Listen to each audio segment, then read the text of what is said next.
There are multiple stories circulating in Ottawa, Brampton, Mississauga, and Toronto about government-run racketeering operations.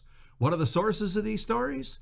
They are long-serving bureaucrats, they're intelligence people, and in one case, a long-standing lawyer who has experience in the field of criminal practice and immigration. Racketeering is defined a number of ways, but it is essentially extortion or bribery in the service of crime, which is organized and controlled.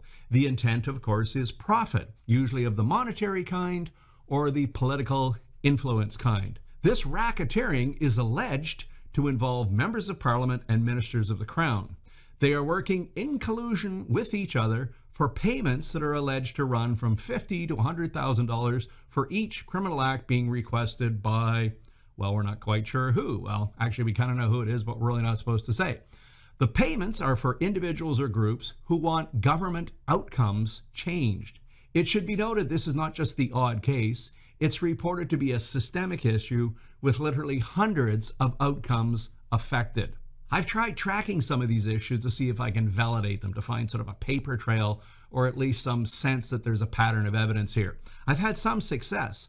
There have been sudden changes in some patterns of immigration from specific points of exit from some foreign countries and to points of entry in Canada. In short, they fit into a pattern of accusations, but this, of course, is a long way from proof. This is not yet evidence. Clearly, though, some form of intense and organized corruption is occurring in the government of Canada. It is clear that many members of the government are corrupt. We know that. We've seen that with the very fact that they were ripping off the taxpayer before they even made it to Ottawa after being elected. And those were the most senior advisors to the Prime Minister. So let's go back up to the start of this story.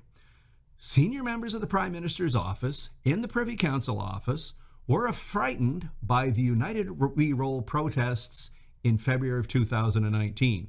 They were afraid they would be attacked, and they ordered unprecedented security measures. To be blunt, seen from the outside, this does make them seem a bit paranoid. We have not had recent gangs of protesters charging the House of Parliament with pitchforks or anything like that. So why is this group of individuals who occupy the PMO and the PCO seem so worried?